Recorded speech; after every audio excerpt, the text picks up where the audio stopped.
Okey, kita masuk tanda kematian ni tadi. Saya nak tanya, sebab Tuan Haji yang dekat dengan saya, kebetulan pengurusi surau pula, kita tanya lebih sikit pengurusi surau hari ni. Boleh Tuan Haji? No? InsyaAllah. Tuan Haji, mula berubat tu umur berapa tahun? Ingat lagi tak? 40. Lah umur berapa tahun? 60 tahun. Berapa puluh tahun dah tuan? 20 tahun. Tuan, mula berubat tu ingat lagi? Berapa umur mula-mula? 30. Lah umur berapa? 49. Dah berapa tahun tuan buat? 19 tahun. 19 tahun. Dari mana berubat ni tau? Dah nampak juga walaupun pendek-pendek tu. Nampak? Dah mula berubat umur berapa tahun? 36. Lah umur berapa tahun? 50. Dah 15 tahun dah berubat. Tengok, Allah beri keizinan. Walaupun tanda paling awal tentang kematian ialah beruban, tetapi Allah lanjutkan lagi usia Tuan Haji kita, sahabat kita. Sebab apa? Allah masih sayang kepada kita. Allah bagi peluang kepada kita sebenarnya. Walaupun Allah dah bagi tanda awal akan kematian. Apa itu tanda awal akan kematian tuan-tuan? Iaitu apabila berubah warna rambut kita daripada hitam kepada warna putih, iaitu apabila mulai beruban. Itu adalah tanda paling awal Allah berikan berkenaan dengan tanda kematian. Cuma Allah beri peluanglah kepada kita. Alhamdulillah, 20 tahun, 30 tahun, 5 tahun, berbelas-belas tahun kita masih lagi walaupun kita dah beruban.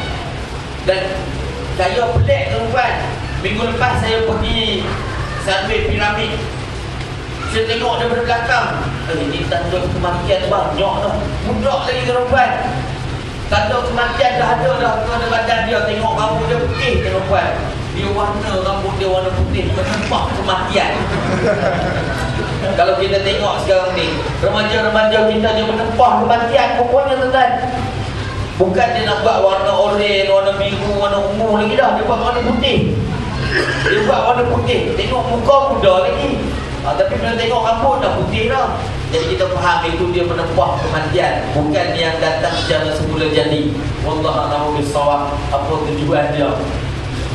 Jadi seterusnya hilang tanda yang 40 hari, tanda yang 40 tahun, 30 tahun ni kita mungkin tidak perasan sebab tanda tu lama sangat. Ambil tanda 100 hari ke bawah. Tanda 100 hari ke bawah ni rasa-rasanya kita boleh cam sedikit lah kot. Lebih mudah untuk cam. Cumanya mungkin pada saya tanda dia berlainan sedikit. Mungkin pada tuan-tuan dan puan lain tanda dia. Sebab kita tak semua, kita dijadikan tidak sama dan tidak serupa. Mungkin berlainan sedikit. Yang saya cerita ni secara overall lah. Kalau kena kat kita lagu tu, itulah tandanya. Kalau tidak pun tidaklah. Okey, tanda 100 hari tuan-tuan dan puan. Dalam 100 hari ini diceritakan ada dua tanda utama. Yang pertama, buang tebiat. Buang tebiat ni apa dia tuan-tuan dan puan? Dia berubah sikap.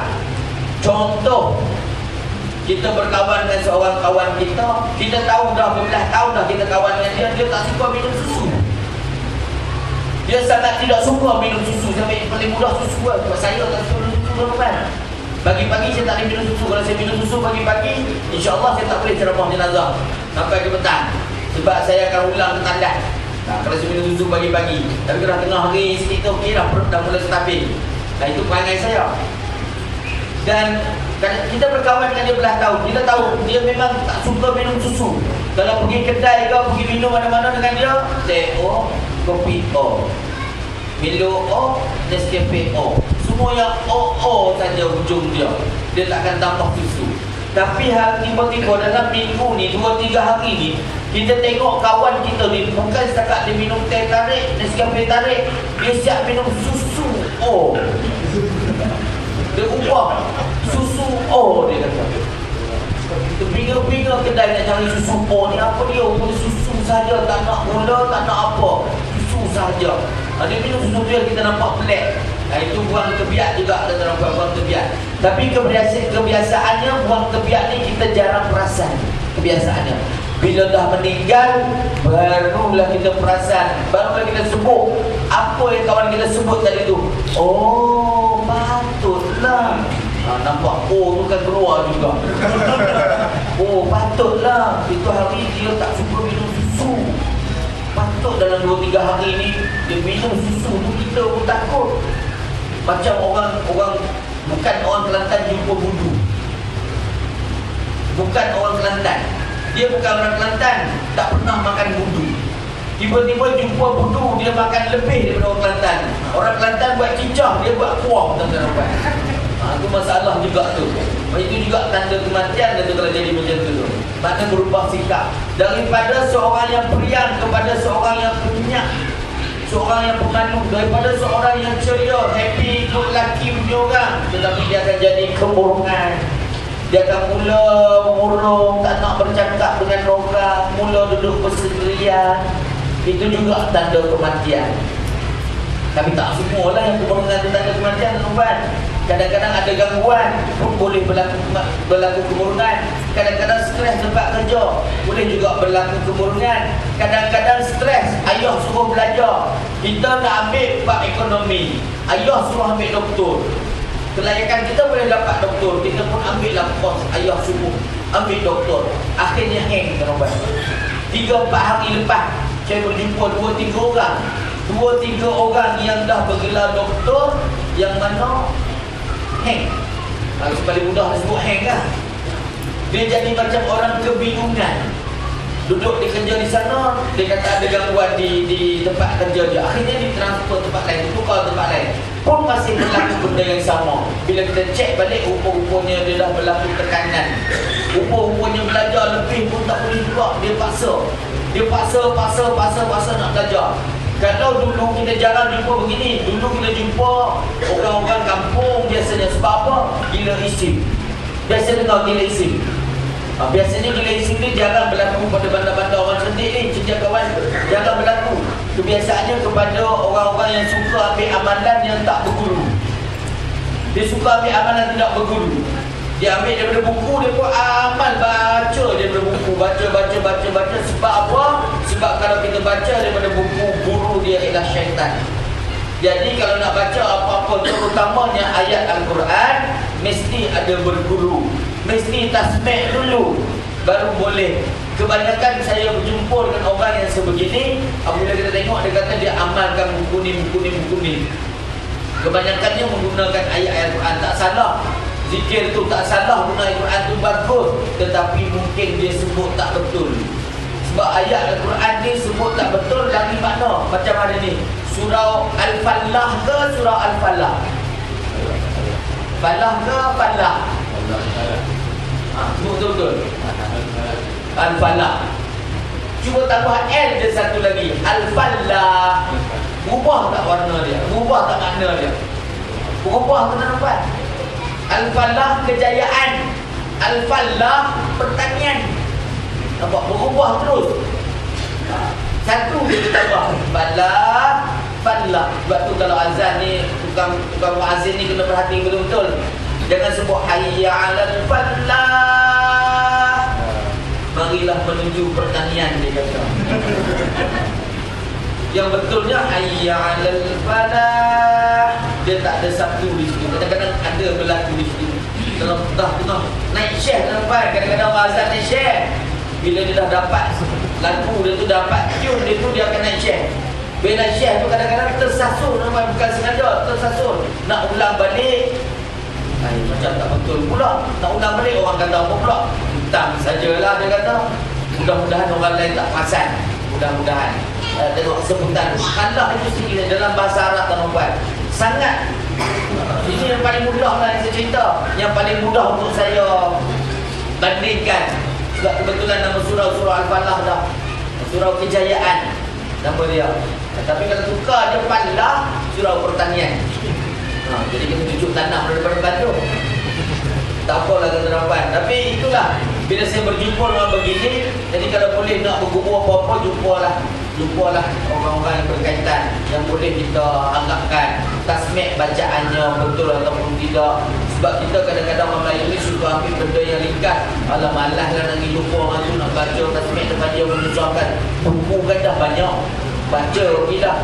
Itu kadang-kadang punca salah satu. Dan ada lagi satu punca tuan-tuan, minta maaf kalau di sini yang ada amalkan, iaitu apabila kita belajar silat tetapi bukan kita letih fizikal.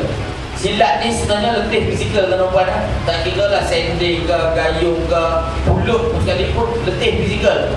Tetapi kadang-kadang ada setengah silat tak perlu letih fizikal pun. Datang untuk guru dia, tepuk belakang, pergi silat. Terus boleh bersilat tuan-tuan. Buka gelanggang pula nak kambing hitam. Kalau ada buka gelanggang nak kambing hitam tu, jangan biarkan anak kita belajar di situ. Minta maaf kalau ada yang buka gelanggang sembelih kambing. Sebab biasanya orang nak buka gelanggang ni, guru silat, dia akan sembelih kambing, sembelih ayam pun semua. Darah tu dipersembahkan sebenarnya. Dia tak cerita lah darah dipersembahkan. Dia cuma kita hari ni kita sembelih kambing, tapi nak kambing hitam dia kata. Kita pun pakai cari, ni nak belajar silat ni, nak belajar silat. Bila main dalam gelanggang tuan-tuan, tak sakit badan. Jatuh lah macam mana sekalipun tak sakit. Cuba keluar daripada gelanggang tengok, menggeram kesakitan dia tuan-tuan kalau kena. Dan kita tak pandai bersilat, tiba-tiba guru kata tepuk belakang kita, dia tepuk belakang, dah pergi silat dia kata. Kita pun tiba-tiba boleh silat. Buka langkah harimau berantai dengan bangaunya, macam-macam langkah tuan. Itu antara yang silat guna ayat tuan. Paling mudah silat ayat lah saya sebut. Silat menggunakan ayat. Golongan ini yang ramai yang terpesong tuan-tuan, yang dia boleh serang orang tanpa fikir panjang. Dia akan naik syekh. Bila naik syekh ni dia boleh dia tak kira lah siapa dia. Kalau time tengah marah tu, kalau ada apa-apa pergaduhan, dia boleh naik syekh. Dia belasah dia tuan-tuan. Dan kalau kita suruh dia bersilat biasa, dia tak boleh bersilat. Dia kena ada teknik dia yang tu. Maksudnya silat ayat tu sendiri. Dia tak perlu belajar silat tuan-tuan. Tak perlu susah-susah hati, tak perlu susah-susah badan. Dia hanya tepuk, dia boleh bersilat. Ada kes yang sebegini kita jumpa tuan-tuan. Utamanya remaja-remaja lelaki lah. Remaja perempuan jarang jumpa. Kalau saya terlibat di Jom Heboh tuan-tuan, saya banyak terlibat di Jom Heboh dan Raudah ketiga. Bila kita jumpa yang sebegini, budak lelaki yang kita rukiahkan di karnival itu, dia bersilat. Bila bersilat, ayah dia pelik. Ayah dia terkejut. Bila masa dia belajar silat? Ayah pun tak tahu bila masa dia belajar silat. Tanya ke ayah dia, bila nak belajar silat kan? Saya pun tak tahu Ustaz. Saya tak pernah nampak dia belajar silat. Rupanya bila kita sedarkan balik, tanya, dia pernah pergi berjumpa dengan orang pandai silat, dan tu guru tu tepuk dia, tepuk bahu lah, tepuk belakang lah, macam-macam. Lepas tu dia pandai bersilat. Dia kata, tu guru kata buka langkah harimau. Dia buka langkah harimau tuan-tuan. Buka harimau berantai. Dia buka harimau berantai tuan-tuan. Ini bagi tuan-tuan yang belajar silat, dia tahulah. Dia tahulah dia.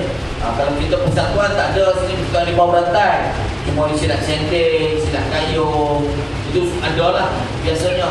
Kalau silat berantai ni tak ada. Sebab biasanya yang harimau berantai ni diberi melalui ayat tuan-tuan. Maknanya ada khadam. Maknanya dia masukkan jin dah paling mudah tuan-tuan. Paling mudah saya cerita, dia masukkan jin. Tepuk tu dengan khadam sekali, jadi dia akan bersilat. Khadam tu tolong dia untuk dia bersilat. Itu juga buang tebiat. Kalau buang tebiat, tuan-tuan cepat-cepat buat rawatan tuan-tuan. Okey, seterusnya tuan-tuan dan puan, hilang.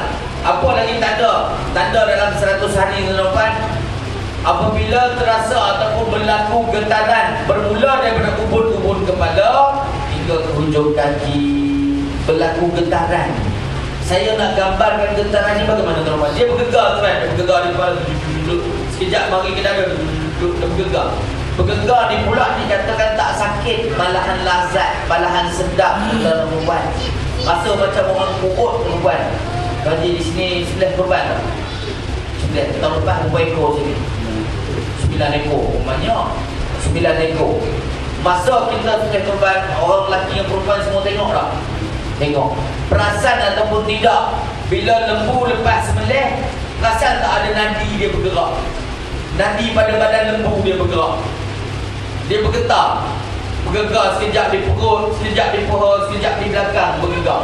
Itulah yang saya boleh gambarkan yang akan berlaku pada badan kita apabila kita dah hampir dengan kematian. Dan biasanya dia akan datang selama 3 hari berturut-turut selepas solat asar kebiasaannya. Janganlah pegang secara sepenuhnya. Bila saya dah cakap jadi pegang buku, jangan tuan-tuan. Saya dah cerita awal tadi, tak semestinya berlaku kepada kita. Mungkin kita tanda dia lain, tapi saya cerita ni secara overall. Tengok-tengok tiba-tiba rasa macam juga, ini tanda kematian. Dia bagus juga tuan-tuan kalau kita beringat.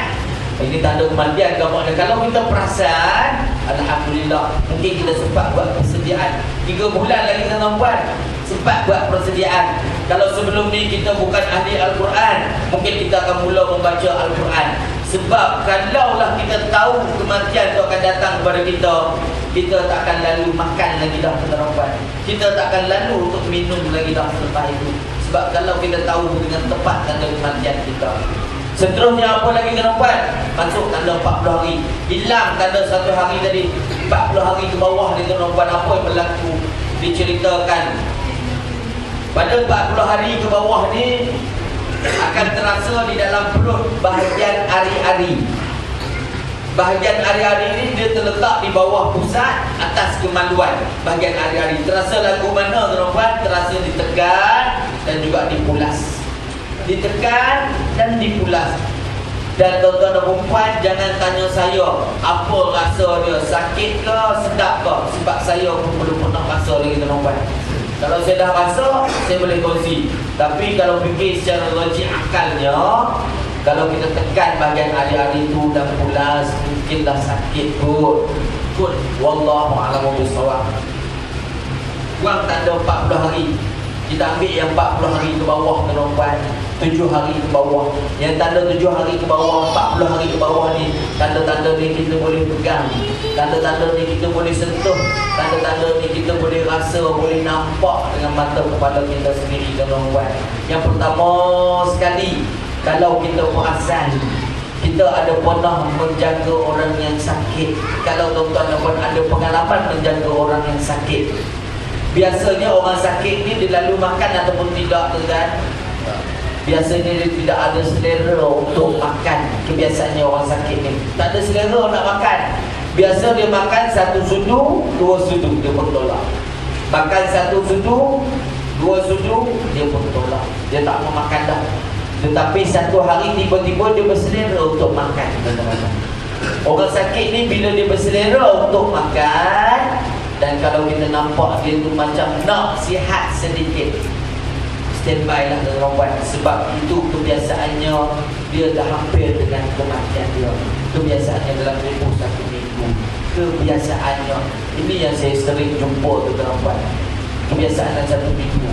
Itu tadi cerita orang sakit yang selera makan. Kalau kita sihat macam ni, macam mana pula pun berselera untuk makan, sangat selera untuk makan. Haji bagi tadi selera makan tadi. Selera tambah dah. Tambah alamak. Tuan selera dah bagi tadi makan. Selera juga alhamdulillah. Tapi tak selera sangat dah.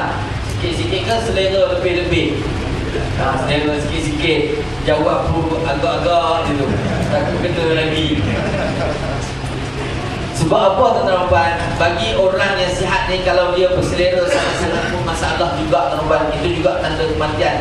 Yang saya maksudkan ialah begini. Contoh, saya ambil contoh. Habis sahaja program ni, habis sahaja tengah hari sekarang, kawan kita ni pun pergi kedai, dia pun ambil nasi ke lauk.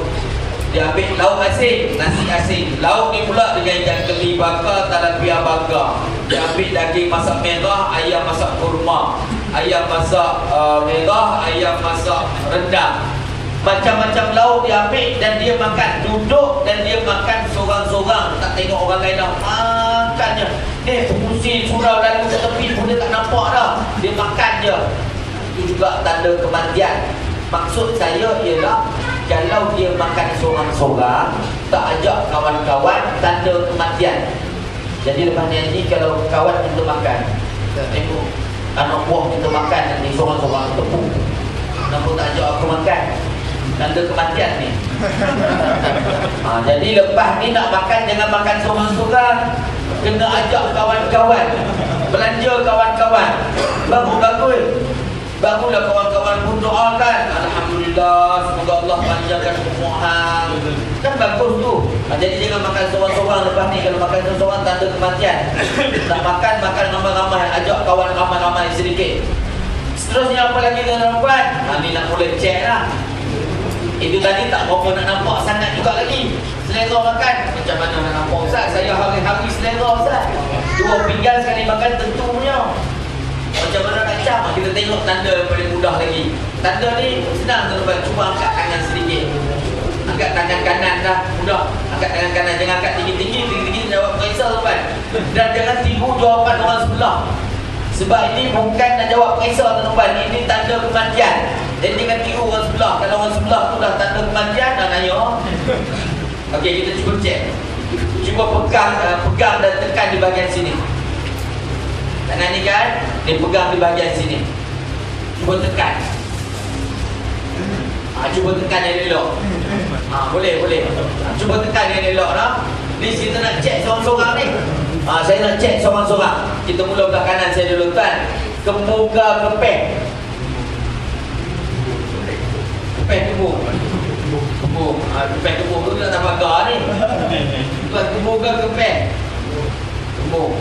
Tuan kemuka kepeh. Kepeh. Tuan kemuka kepeh. Tenang tu tadi, tak jumpa lagi. Tak jumpa lagi. Dalam ada 5 ni. Jumpa dah. Tak jumpa juga lagi. Kebuk. Tuan kemuka kepeh. Kepeh. Tuan kemuka kepeh. Tuan kemuka kepeh. Muslimat kita agak nyata tu juga. Kemuka kepeh tangan juga. Agak kemuka kepeh. Rasa dia elok. Puan yang duduk atas kursi puan cuba rasa kemuka kepeh tangan. Agak-agak kemuka kepeh. Tuan Haji kita tanya kunci surau lah. Tuan kemuka kepeh. Tuan kemuka kepeh. Tuan kemuka kepeh. Kepeh. Tuan kemuka kepeh. Tuan kemuka kepeh. Tuan kemuka kepeh. Tuan kemuka kepeh. Orang baca entom lagi jawab kembung. Buat apa tu tuan-tuan? Kalau kepeh tanda kematian tau.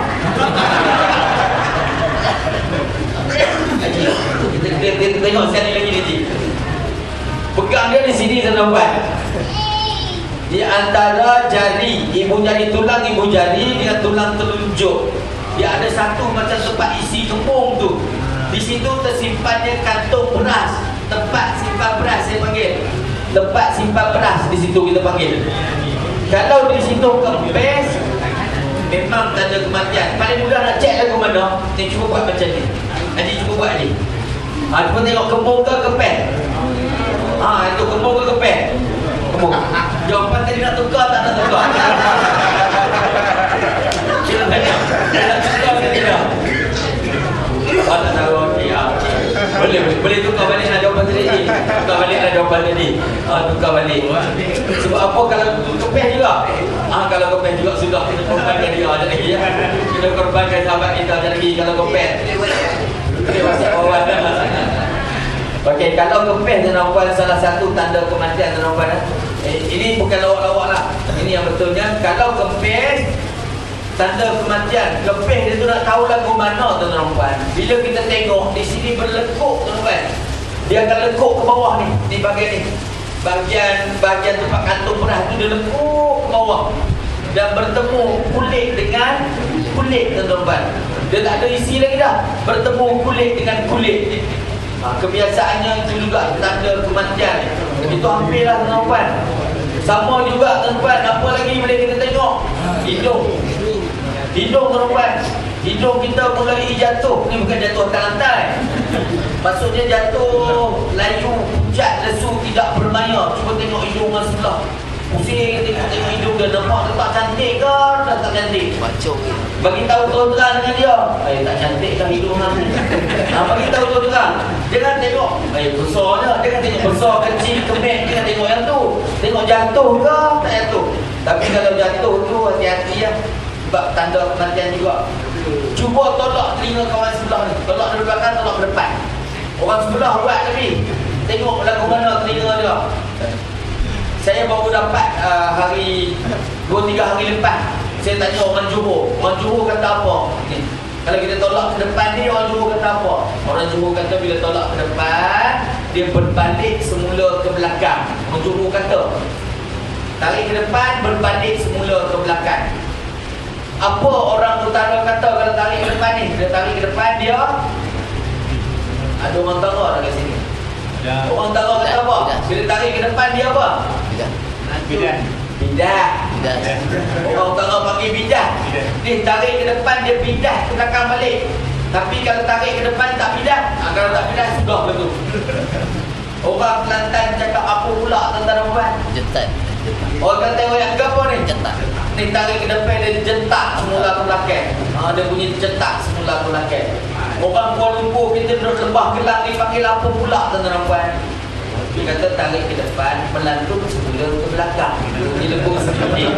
Orang Kuala Lumpur lah tu tentang perempuan. Dia melantun semula ke belakang. Tetapi kalau tarik ke depan, tak melantun semula ke belakang, hati-hati sebab dah hampir dengan kematian.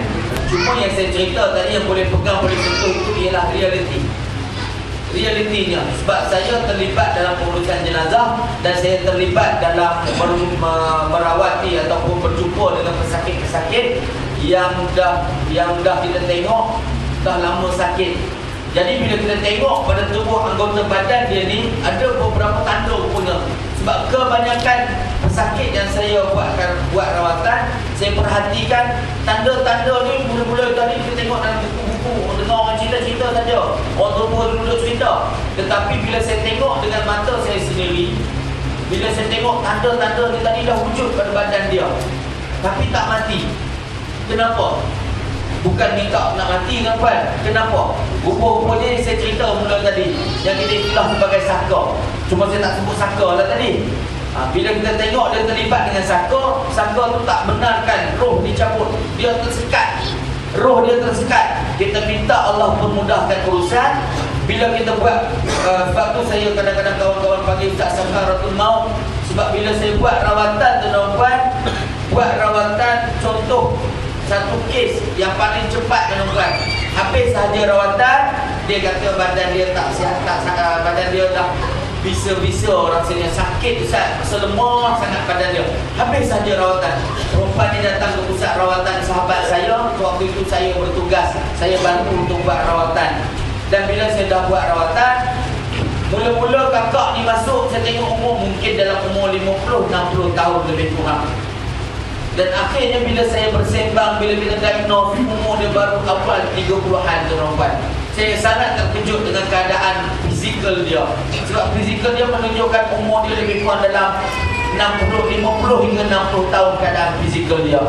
Tetapi bila habis saja rawatan, dia kata dia rasa badan dia bisu-bisu, rasa letih sangat Ustaz, nak tidur.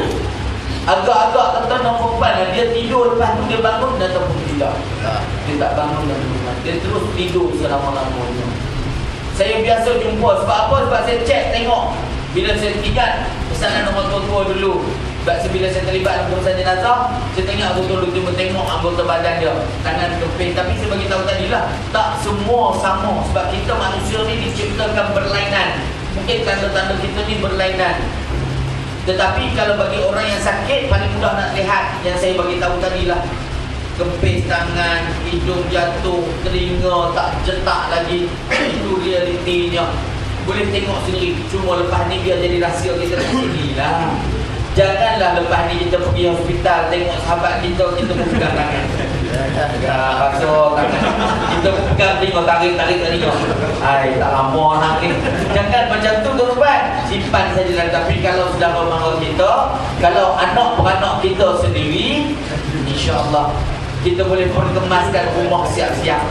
Kalau dah nampak tanda-tanda tu. Tapi kalau dah ada tanda-tanda tu lagi ya, kalau ada 5, 6 tanda-tanda tadi, tapi dah 2-3 tahun duduk macam tu juga, jumpa saya. Kita cuba ikhtiarkan. Mudah-mudahan tak ada apa yang ganggu. Tapi kalau ada yang ganggu, mudah-mudahan Allah permudahkan urusan dia. Biasanya kita akan buat surah Yasin. Orang yang susah nak meninggal, bukan kita suruh mati dengan ubat. Yang susah, lihat, kita tengok kita kesian ni. Pasal apa? Susah sangat ni. Kadang-kadang mati hidup semula dengan ubat. Dah 3 kali mati, putus nyawa 3 kali dah. 5 minit dah Ustaz mak saya mati, 10 minit dah Ustaz mak saya mati, tapi hidup balik Ustaz. Itu yang heran. Itu yang heran dan ajaibnya dia kata. Kenapa jadi begini? Bila kita cek balik, rupa-rupanya ada penumpang. Sebab apa? Mak dia kedarah kuat. Bukan makan lagi dah, bukan kedarah. Maksudnya makan sungguh-sungguh. Orang lain makan sihat pun pinggan, dia setengah periuk tuan. Saya pernah berjumpa pesakit yang sebegini tuan. Bukan cerita bohong, ini pengalaman saya yang saya cerita. Seorang hamba Allah dah berumur dengan dah berumur. Kita buat rawatan pada dia dan dia dah mula lemah. Kita buat rawatan pada dia mula lemah. Akhirnya bila dah mula lemah, anak-anak dia kata, tak perlu Ustaz, kami nak jaga. Sebelum ni saya bawa balik pusat rawatan seorang hamba Allah tuan. Saya bawa balik pusat rawatan, jaga dia elok-elok. Kita buat rawatan, bagi makan. Dia dah mulai lemah bila kita dah mula buat rawatan. Akhirnya bila badan dia mulai lemah, badan dia agak besar juga tuan-tuan. Mulai lemah. Bila mulai lemah, anak-anak dah tahu lemah, dia pun cakap, Ustaz, kami nak balik rumah dah. Saya kata, kalau kata puan tak keberatan dia di sini pun tak apa. Saya kata, nanti kalau apa-apa berlaku kita bagi tahulah. Tapi anak berkeras nak balik juga. Saya tak apa dah, nak balik kita hantarkan. Saya hantarkan. Saya dukung makcik tu. Dah tak boleh berjalan tuan-tuan. Saya dukung. Saya angkat makcik tu, ringan dia macam dah 10 kilo. Macam 10 kilo. Saya boleh dukung seorang makcik yang baru besar tuan-tuan. Saya pun tak sanggup boleh angkat sebab saya ingatkan dia berat. Bila angkat dah ringan tuan-tuan. Dah ringan sangat-sangat. Hantar balik rumah anak dia. Dan saya pesan pada anak dia, saya kata di rumah ini tak ada benteng apa-apa. Dulu mak ada gangguan, kita dah minta Allah permudahkan urusan, kita dah pisahkan apa semua dah. Jadi tolong jaga mak dengan elok, sentiasa bacakan ayat Al-Quran. Kita tinggalkan juga air-air yang telah kita ruqyah. Bagi mak minum air ini sahaja. Selanglah nak minum air teh ke kopi ke, selanglah. Tapi air kosong dengan air yang kita ruqyah.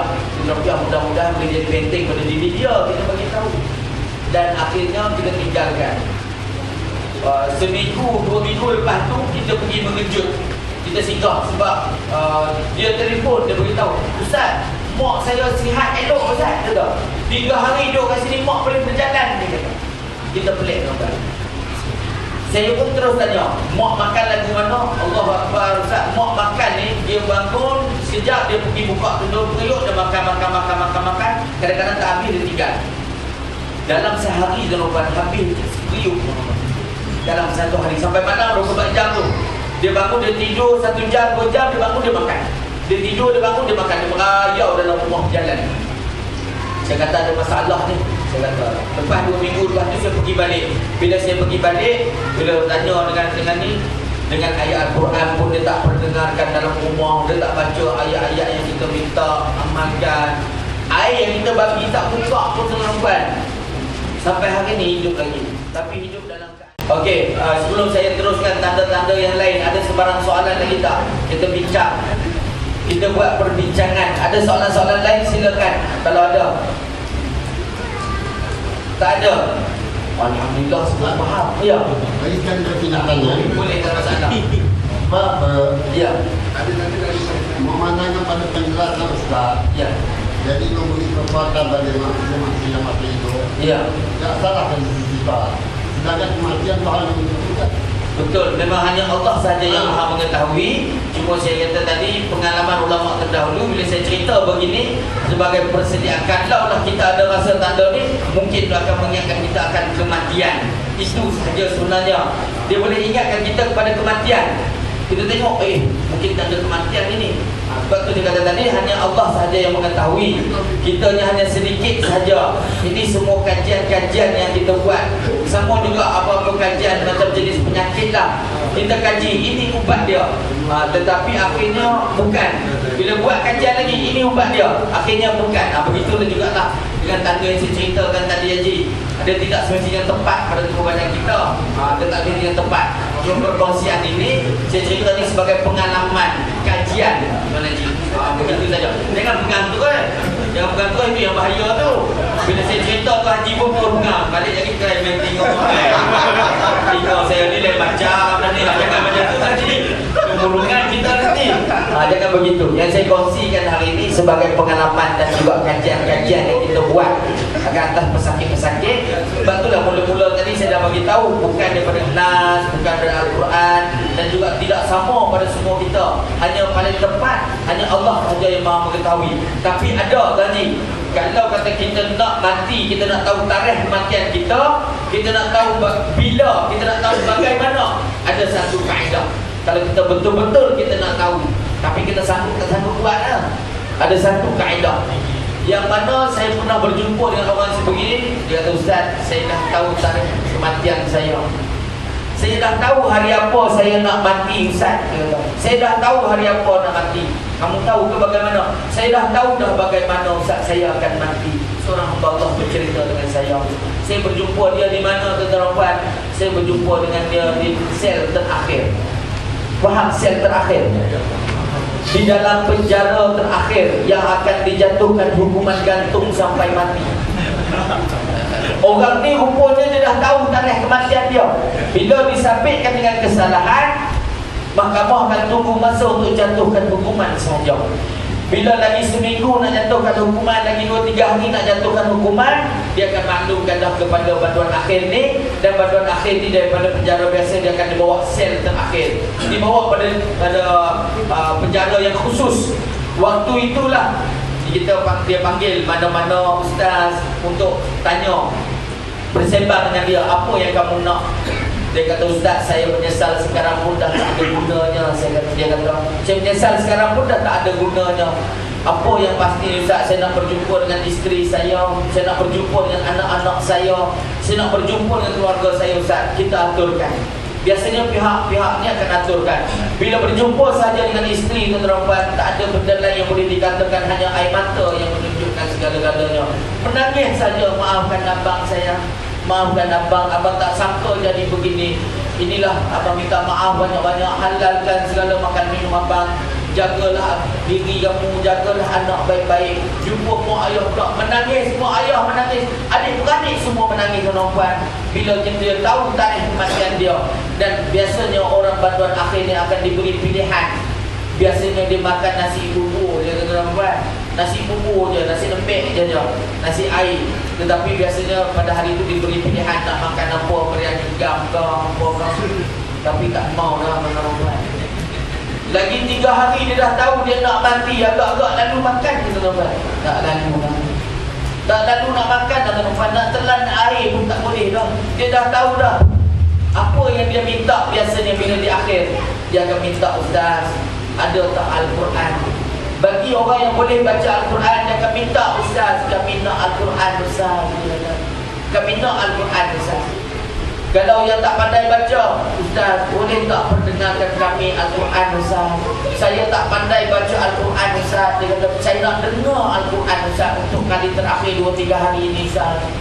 Biasanya kita akan bacakan dia dengan Al-Quran, perdengarkan dia dengan Al-Quran. Dia nak dengar Al-Quran. Ustaz, saya tak pernah sembahyang seumur hidup saya. Ajarlah saya sembahyang dalam masa 2-3 hari nak sembahyang. Tuan-tuan dan puan-puan, waktu itu kalau dia bertaubat, kalau betul dengan janji Allah, Allah kata, buatlah apa sekalipun, jika kamu bertaubat, aku akan ampunkan dosa kamu. Kecuali kalau nyawa dah sampai di hakam dan bila terbit matahari pada barat, waktu itu tidak akan diampunkan lagi dosa. Tetapi kalau sebelum itu bermakna, kalaulah Allah ampunkan dosa dia, wallahu a'lam bishawab. Kadang-kadang mungkin kehidupan dia bincang, tetapi mungkin di alam akhirat sana kebahagiaan menanti dia. Allah bishawab, kita tak tahu. Dan dialah yang tahu paling tepat sekali tarikh kematian dia. Kebiasaannya bantuan akhir bagi orang Melayu, orang Islam, dia akan dihukum gantung. Kalau hukuman gantung sampai mati ni, dia akan dihukum pada hari Jumaat. Kebiasaannya selepas solat subuh, pagi-pagi selepas solat subuh. Ada setengah orang minta, dia kata, nanti kalau nak gantung saya, angkatlah waktu saya kena sujud kepada Allah Subhanahu Wa Taala. Ada tuan-tuan, kadang-kadang bukan dia mati di tali gantung, tuan-tuan. Dia dah mati waktu dia sujud dulu lagi. Kita dulu pernah digemparkan dengan kes Al-Ma'unah, kan? Al-Ma'unah, Amin. Dengan Amin. Itu di tempat saya tu, di Kuala Kangsar. Berhampiran tempat saya duduk di lekung tuan-tuan. Berhampiran tempat saya berlaku Allah. Pelbagai spekulasi keluar sewaktu kematian dia. Ada dikatakan waktu orang angkat dia daripada sel itu tadi telah meninggal. Wallahu a'lam. Dan ada juga orang menyatakan bahawa sewaktu memandikan jenazah beliau, di tapak tangan ke di dahi ada keluar perkataan Allah. Wallahu a'lam. Kalau dia orang bohong, saya bohong. Itu saja. Cuma ini apa diceritakan oleh tukang-tukang mandi yang urusan jenazah, yang mandikan jenazah. Wallahu a'lam bisawab. Itu sajalah. Saya tak berani nak komen lebih, tak berani nak cakap lebih. Isu ni hanya Allah saja yang maha mengetahui. Tapi kalau kita nak tahu dengan tepat tarikh kematian kita, buat salah satu dia. Akta 302 ataupun kita 32B dan dah. Itu kita tahu dengan tepat, itu paling tepat lah. Itu paling tepat. Tapi jangan buatlah tuan-tuan, menyesal seumur hidup. Jangan buat, menyesal seumur hidup.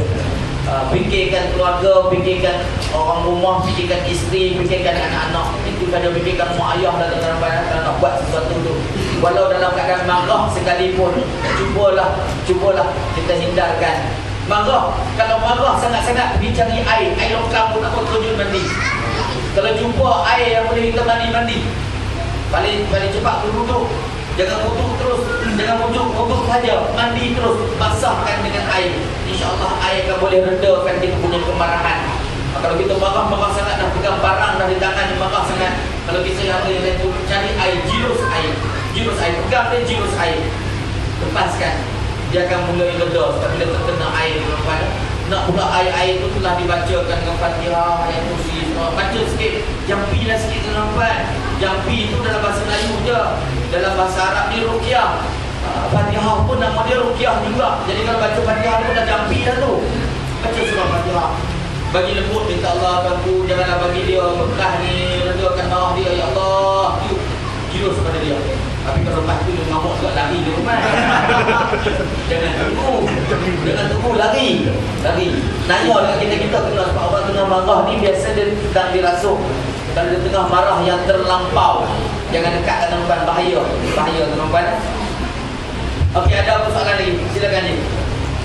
Assalamualaikum Ustaz. Waalaikumsalam warahmatullahi. Saya Ramli. Ya. Dekat sini tanda-tanda nazak yang Ustaz bagi itu 100 hari dan 40 hari. Jadi ada tak hari-hari yang lebih hampir lagi kepada kematian? Contohnya 7 hari ataupun 3 hari. Kita nak tahu lebih detail. Itu yang saya beritahu tadi, yang 40 hari itu saya sebut berkenaan dengan selera makan, cek jari ni semua lebih kurang dalam 40 hari ke bawah saja. Kebiasaannya, pengalaman saya berjumpa pesakit begitu, lebih kurang 40 hari ke bawah. Banyak lagi lah tanda tu. Antara tanda yang lain kita boleh tengok, boleh gerakkan. Lidah kita lagakan pada lelangit. Gerakkan pada lelangit. Dan geli ke tak geli tuan-tuan? Kalau geli, insya-Allah Allah panjangkan umur mudah-mudahan. Tetapi kalau tidak geli lagi pada lidah itu juga salah satu tanda kematian kebiasaannya. Dan ada disebut dalam kitab yang saya baca, Waja'at Sakaratul Maut karangan Dr. Aid Al-Qarni. Bagi orang yang dah rasa di tengah dahi dia berdenyut-denyut, di dalam tengah dahi dia berdenyut-denyut teman, bergerak-gerak di tengah dahi ni, kebiasaannya tak sampai 3 hari. Wallahu a'lam bishawab. Hanya Allah yang Maha mengetahui yang tepat. Tapi itu yang diceritakan di dalam kitab lah. Diceritakan dalam kitab Waja'at Sakaratul Maut karangan Dr. Aid Al-Qarni. Boleh tengok, boleh rujuk pada nama kitab dia tu. Waja'at Sakaratul Maut bil haq, nama kitab dia. Maknanya kebenaran tentang kematian, dia cerita. Jadi itu pengalaman lama dahulu. Dan juga bagi orang Islam ni, kebiasaannya bagi orang beriman, mati dengan berpeluh. Kadang-kadang kita jumpa jenazah, walaupun badan dia sejuk, tetapi dia berpeluh, ada rintik-rintik peluh di dia punya dahi dan rokan. Keluar peluh, bukan air, peluh dengan air itu lain dan rokan, dia keluar peluh. Bagi orang beriman dia, bila dia dah mati dan rokan, sewaktu kita nak jaga dia tu, kita tengok keadaan dia. Kadang-kadang kita tengok ni berpeluh dahi. Kalau berpeluh, dia meninggal dalam keadaan Islam, dalam keadaan iman lah, dalam. Banyak lagi, dan ada juga dikatakan tulang belakang dia mulai rata. Orang sakit di tulang belakang dia akan rata. Sama juga bila dah meninggal, dia mulai rata tulang belakang dia. Sama juga bila tapak kakinya lurus. Dikatakan tapak kakinya lurus. Malam ni boleh cek tuan-tuan. Malam ni boleh cek untuk pasangan masing-masing. Tuan cuba tunjuk kaki tuan mai sini. Kita cek terus. Okey, terima kasih. Terima kasih. Tuan, bang, cuba cek kaki tengok tunjuk. Tuan Haji, cuba cek Tuan Haji. Bang, cuba cek bang. Tuan Haji cuba tunjuk sikit Tuan Haji, kita tengok. Gagah perkasa lagi. Gagah perkasa lagi, tak jadi masalah. Sebab apa? Masih terpacak. Saya ambil contoh tuan-tuan tapak tangan saya ni sebagai tapak kaki duduk macam ni. Saya kata tapak kaki lurus lagu mana tuan-tuan? Dia akan lurus begini, dia akan jatuh. Ni kalau kita tengok daripada depan, nampak straight saja. Tapi janganlah dia OKU daripada kecil. Dia dah memang OKU tapak kaki macam ni. Janganlah kita kata ni tanda kematian. Jangan tuan-tuan. Biasanya kalau dia lurus begini, tanda kematian. Kebiasaannya.